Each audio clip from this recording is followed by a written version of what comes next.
Let's go and see if we can't do some shark fishing by a bridge. Let's go.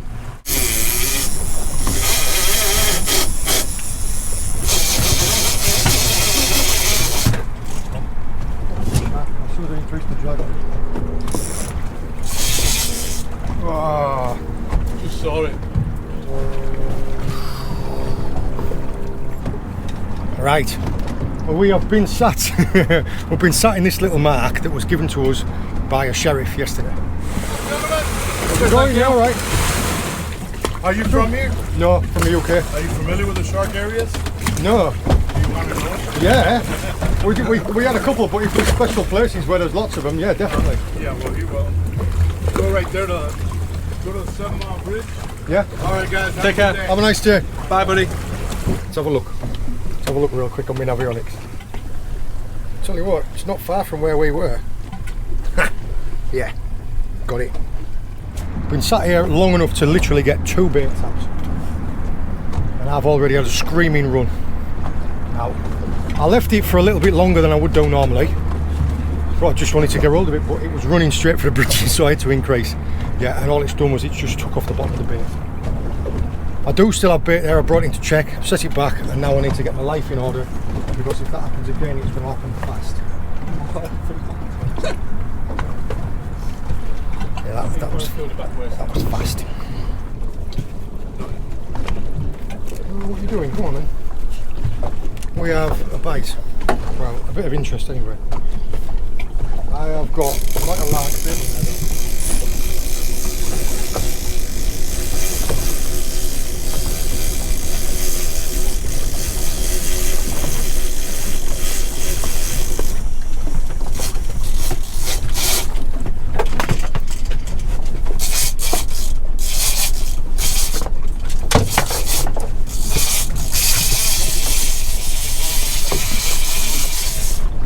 Nurse shark for that.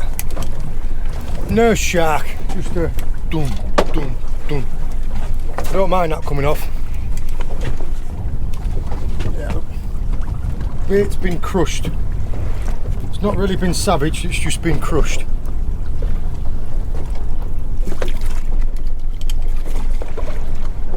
Yeah, again, it was like a bite like that, which is, as we've seen over the last couple of days, is generally what we get off a nurse shark. They're more of like a rooting around on the bottom, snuffling stuff out.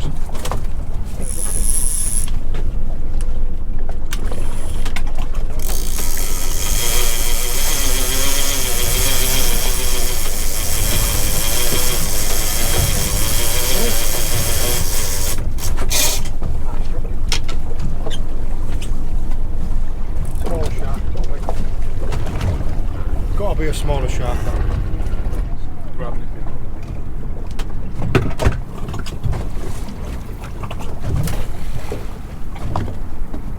The reason why I'm throwing the bait away from the boat is because otherwise we're only in 30 feet of water.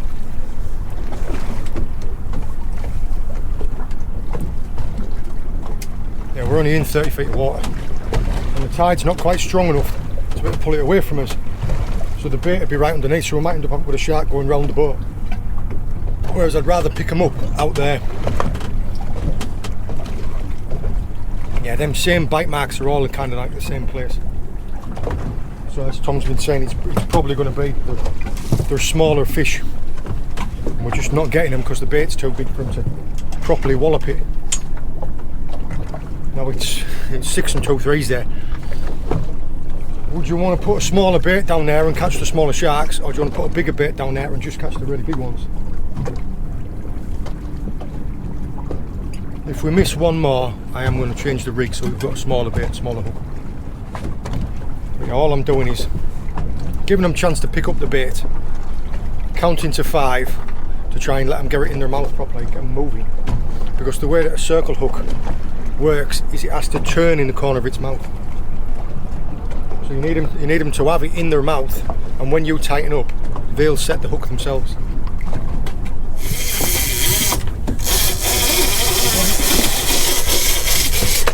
It's going to be put the anchor drop there.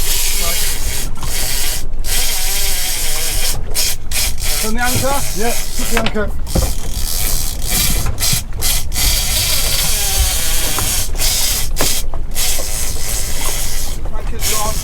Right.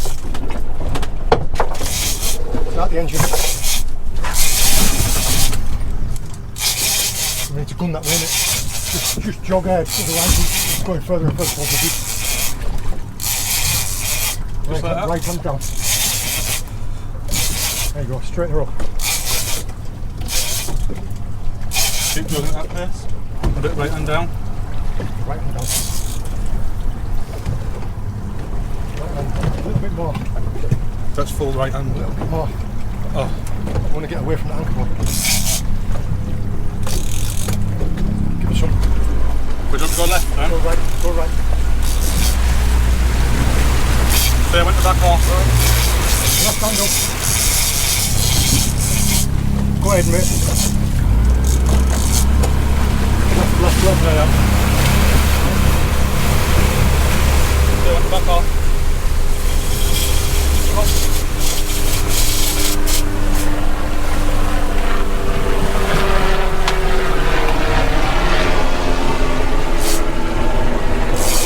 just keep dogging around it, man. You just want to get it as far away from the bridge as possible.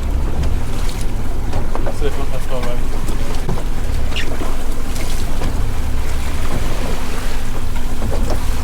Right hand down. Right hand down to bring the left, and then when you come left, then later You just say when you want left hand down. Go ahead, straight up. Go ahead.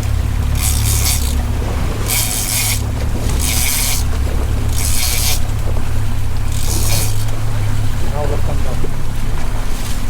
Just ease it back on the front. Got it away from the bridge now.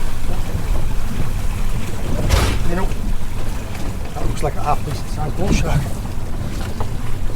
You straighten up or stay how you are? Stay as you are. In fact, keep going round that way. Keep going around left Keep hand going down. round left hand down. Circling us.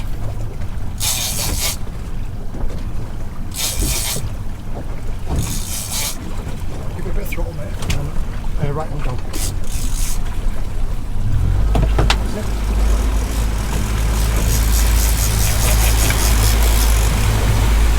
Now left hand down, straight up. One of the main things that Tom and I are trying to work to avoid right now is letting the fish get wrapped around our anchor buoy and anchor rope.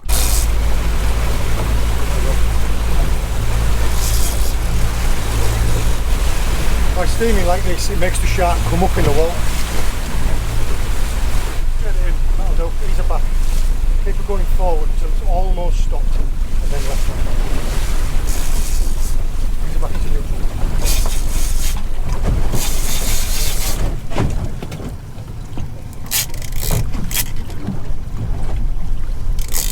Keep left hand down or straight now. Reverse, mate. Reverse left hand down. Well, that's straight. Look at the size of it. Right, that's it. Stop. Neutral. I'm going to get the phone out, mate. That is a massive bull shark. Still going astern, mate. Take her out of here.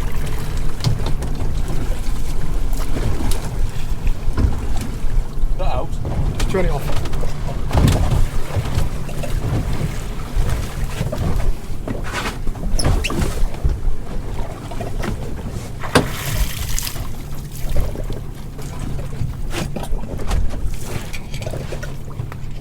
Trace is gone.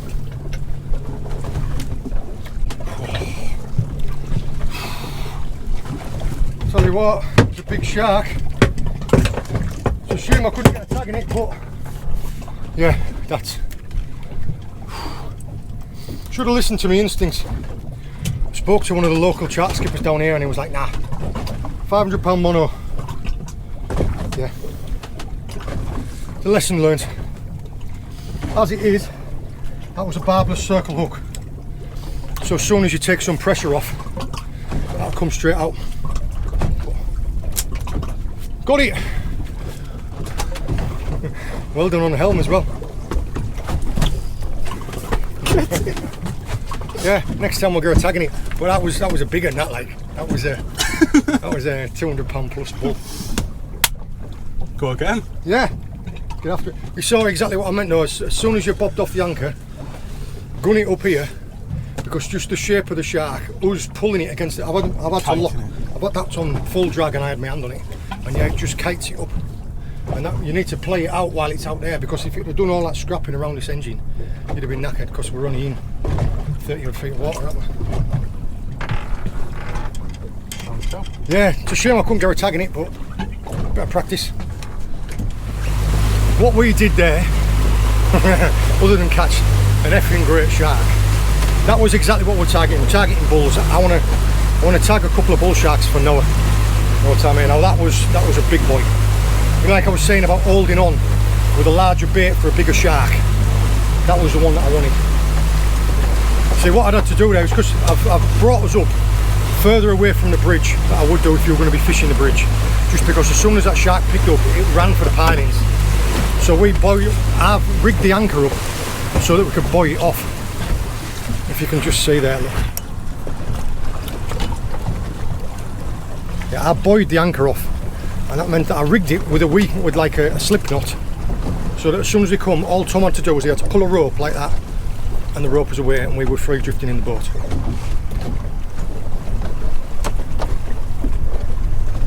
Go up on the bow, I'll nudge you up on the bow, mate.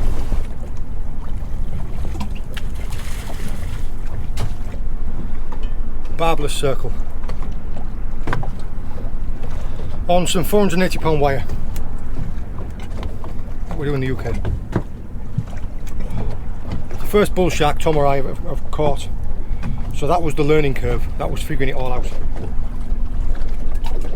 Now that we kind of know how they behave, hopefully the next one should be smoother. Yeah, let it run for 5 seconds. I'm saying that one was on. That one just walloped that bait. But let it run for a few seconds, then increase the drag. And then the line tightening up sets the hook. So you don't need to strike it or set it. And with it being a circle hook, you don't deep hook fish. It's always in the corner of the mouth. Now we were both talking there, and I don't know if I've got it on the other video, but the reason that shark bit off then, and I've managed to play it all the way around, is when it got down here, when it thrashed its head, the line went from being over the top to through its mouth, and it bit through the line. Yeah, the traces, I'll show you one of those traces. The exact trace that I had on there was the one that I had a real big sandbar shark.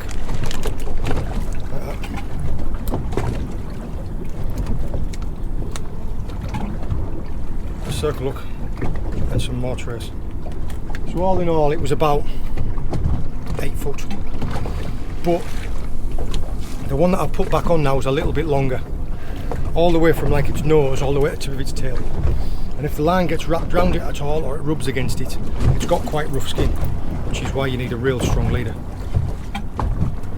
Think about a drink of water.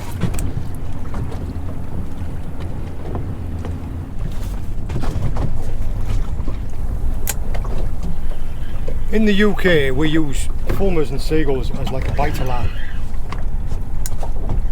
Being that they'll sit out in the slick, and when there's a shark around, they all take off and they're all a bit skittish. I was hoping that Mr. Pelican would be the same, but he doesn't seem to be. He just seems to be really dopey and wants to infect.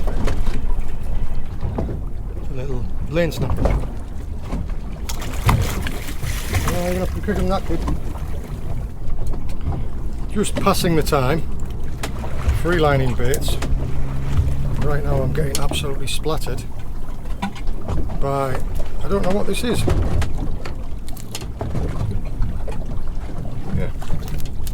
Tell you what, I bet that would make a fantastic live bait. Look how silver it is.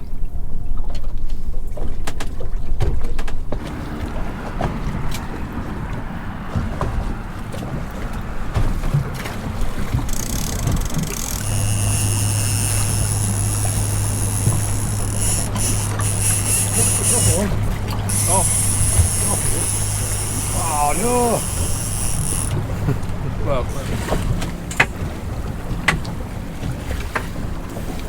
Well, I don't think that'll have spooked it. Nightmare. One run. Well, we've given it a good shot. The bite was definitely on when the tide was going in the other direction, early on in the morning. Say, every day's a school day. We have been under the sun for a good number of hours. I think it's time to go home.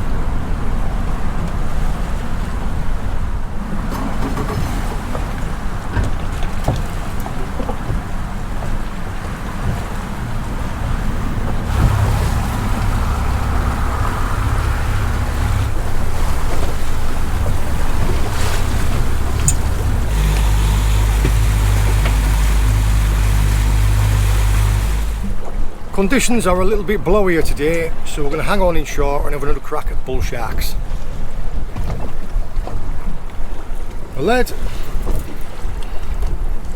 2.5 to 3 feet wire trace, barbless circle hook, and a bit of a barracuda.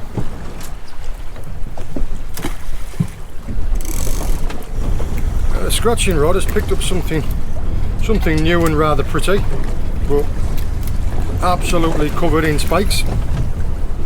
I believe that this is a porgy. And then blues around his face. Just another fish. I'm assuming is a Spanish mackerel.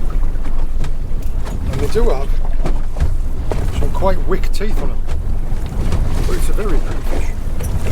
There's a little dorsal on here.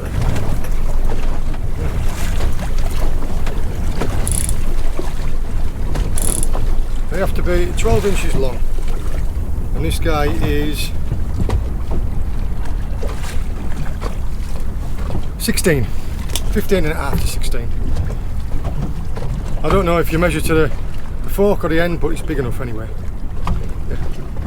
And all I've done was I just free lined back a little piece of belly strip on some fluoro, because they do have teeth. They're interesting, these. Apparently with this Spanish mackerel, it could be a minimum of 12 inches and I'm allowed 15 a day.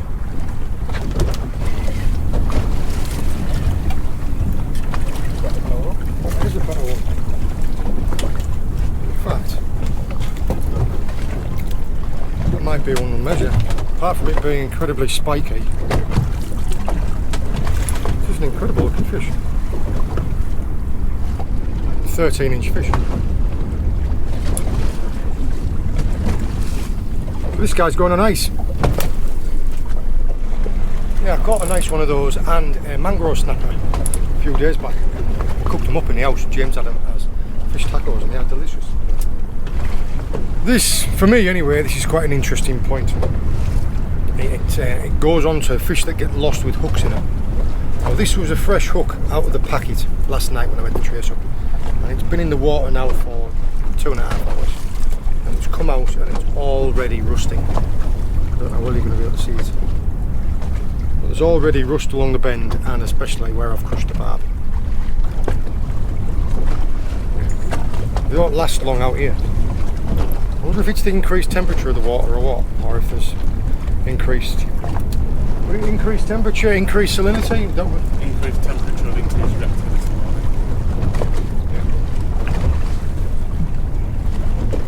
Changed it over for a fresh one.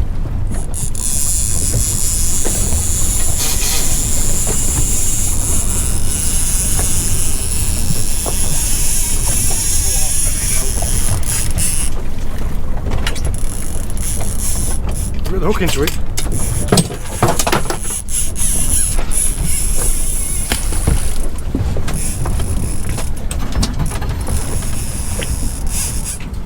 Right, coming around.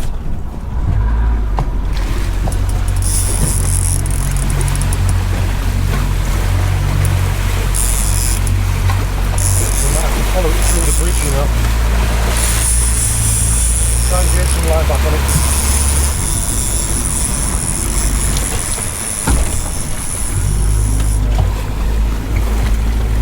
Get back in this corner. Get back in this corner.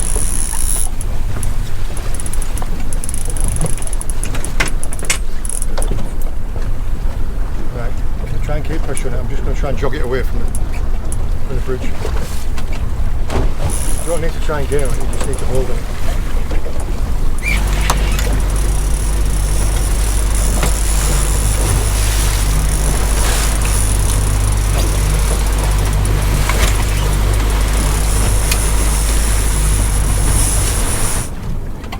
What's it coming out? This one. Hold on.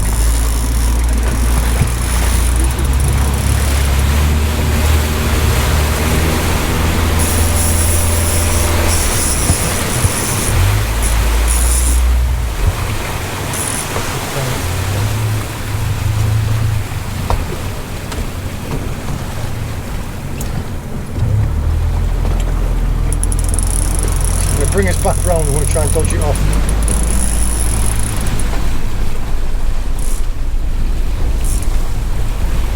Try and gain a bit of line back on it, mate. For anybody that's going to be a smart ass and ask, oh, why have you got the clicker on? Turn the clicker off.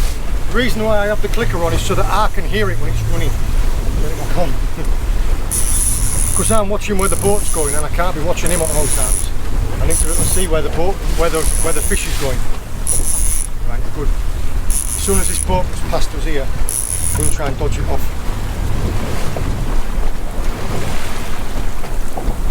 Try and lay onto it. Try and push it off a bit now.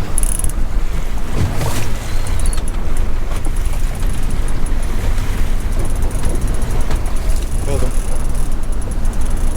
I'm going to bring us back round to the right. Watch this, guys.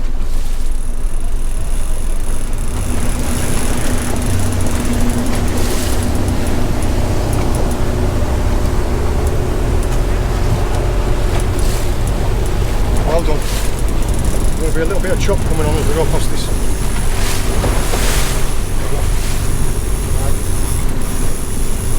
Find eventually that it'll be easier to come with us.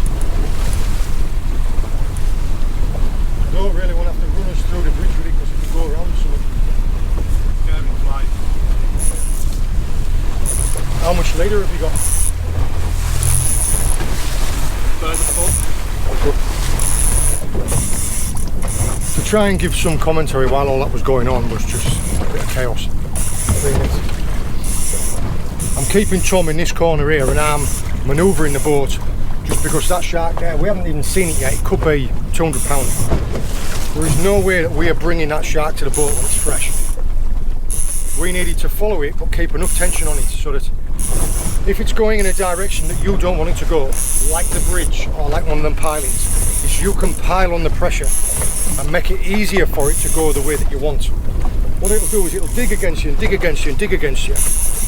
And then when it starts coming away, so you think, oh no, nah, it's too hard work going this way. As soon as it starts coming back that way, it finds it easier. So you can guide the fish. You don't bully it, you just guide it. And I'm keeping him in this corner here because I can keep a good eye on what's going on and on the controls at the same time.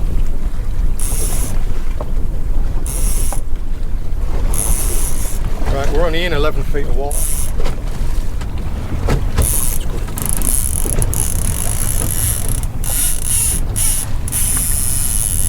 Well, there it is. Yeah. The worry that we've got now is that it tries to run underneath the boat. So if you just keep yourself in that corner, I'll keep an eye on it. Solid footing. The gears that you're using it, when is? Sorry? What is it, 12 for 20? 2030. 2030 with Mark SS 16. So a little bit lighter than the gear that I was using. In open water where there's no urge, it's not too bad. Well, this is, I've got us into that deeper spot.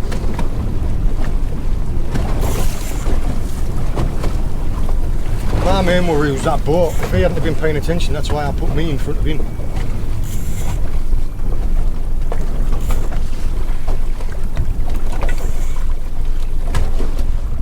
Yeah, that'd have been a heartbreak. That would have been absolutely. We chased after him and lashed him with rod. Right, I can lay it on him now. He's just all he's doing is he's using his pecs to hang there. I'll run round him with boats and you can bring him in.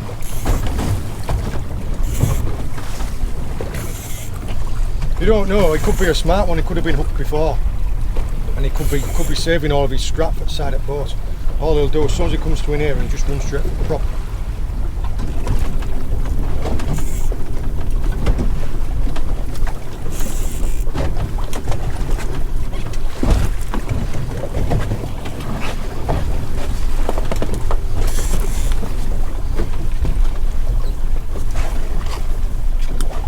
Wheels in free throw.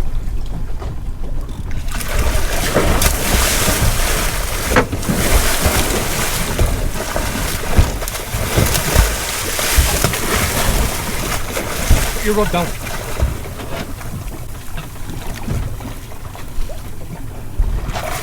Put the rod down. Oh.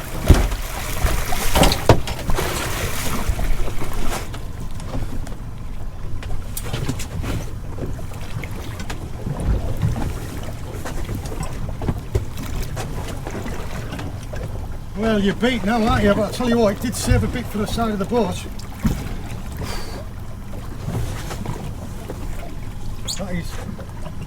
That is every part of a £100 shark. Right. I'll try and lead it up that way, bring it back and get a tag in it. Tag is 417769.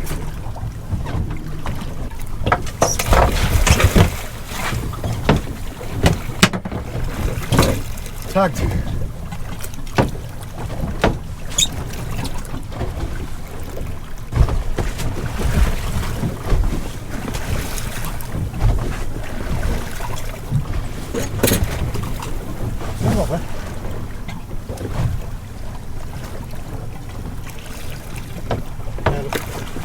See the tag?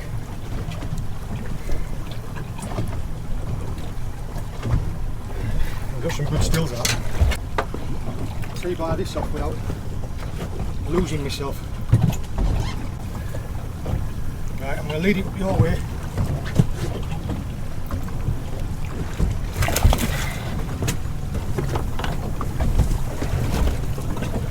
Oh, I tell you what, I bet when I take this glove off my hand's purple.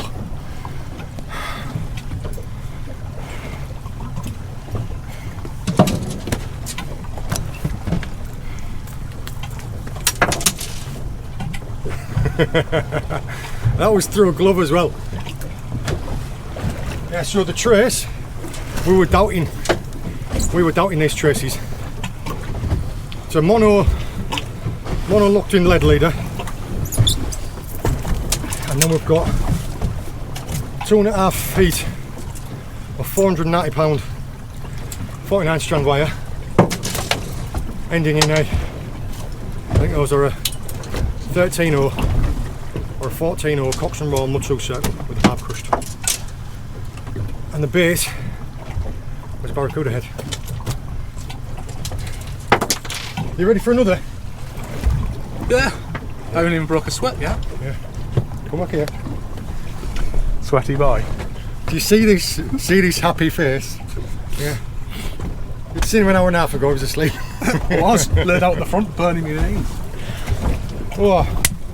And the beauty of that being I'd rigged the anchor so it was on a fast slip.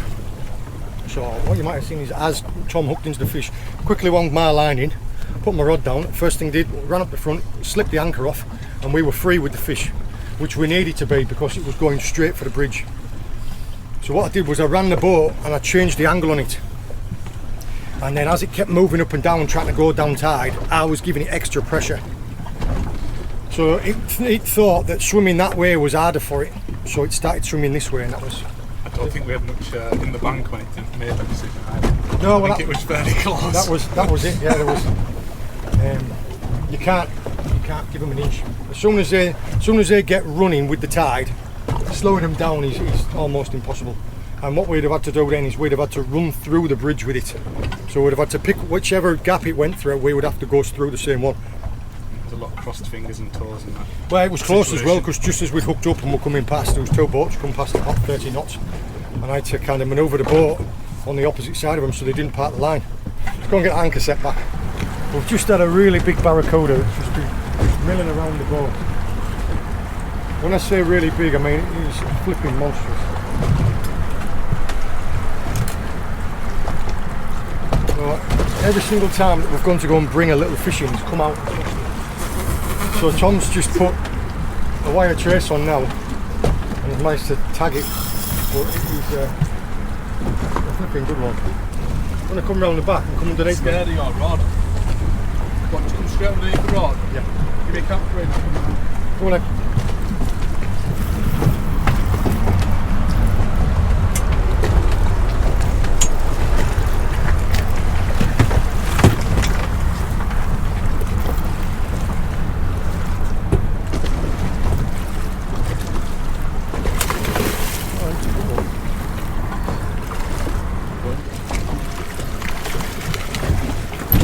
I can't get it in the boat, it's too freaking big.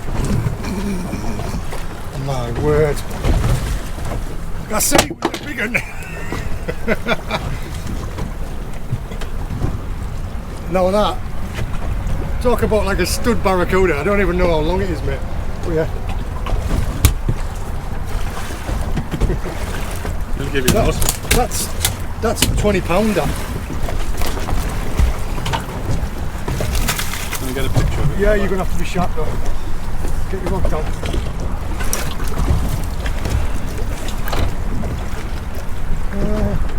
You want to set fire? No, you go.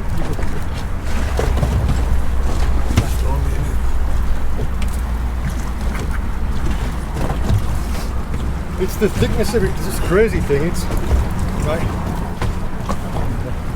Just chop it with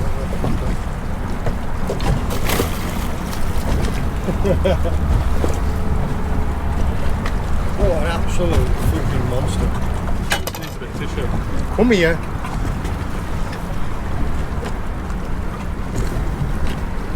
Everywhere we go, every time we go out, shows your thumb.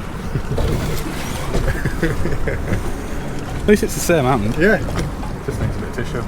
Just 1, 2, 20. Right. From pouch of me bag, mate. Get a first aid kit out. Yeah, that was a flipping monster barracuda, that.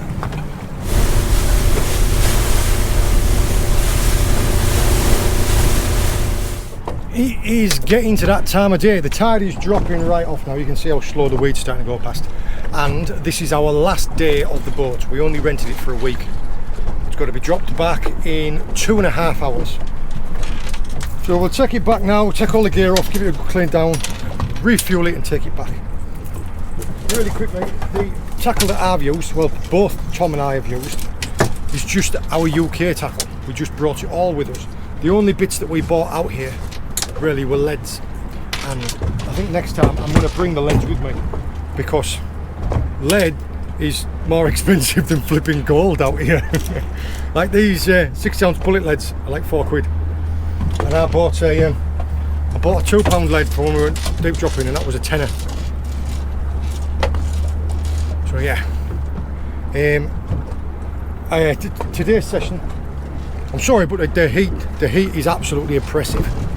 Anybody who's come out here and spent 8-10 hours a day under the sun knows what I'm talking about. Your head's just fried. Yeah, we had a blinder, monstrous great bull shark. Tom did it incredibly well to land it.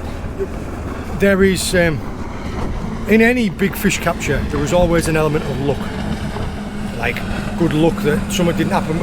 In that, go on then. Who saw that in the background? There's an element of luck, like good luck. I'm not blowing smoke up my own ass, but that was a definite team effort. You had to have someone running the boat at the same time as a good man on the rod to know when to let it take line and when to keep. Yeah, the sharks that we have in the UK, like blue sharks, me and Tom, we knocked out like a 300-pound blue shark last year. That was a flipping good turtle. We knocked out like a British record contender blue shark last year. But them bulls, they're just a different animal. As soon as you had it to the side of the boat, I don't know if you saw it then when I had other it, but it was, even though it was played out, that fish still had the get up and go in it to drag me over the side. Just with like the sheer width of it. The barracudas, these were a fantastic purchase. I don't know if you can see all the holes that's been snaffled in it. But this one actually, the wire that they come on is really light, and on the first day I had one of these smashed up and it managed to tear the wire, so I rebuilt it with 90-pound wire.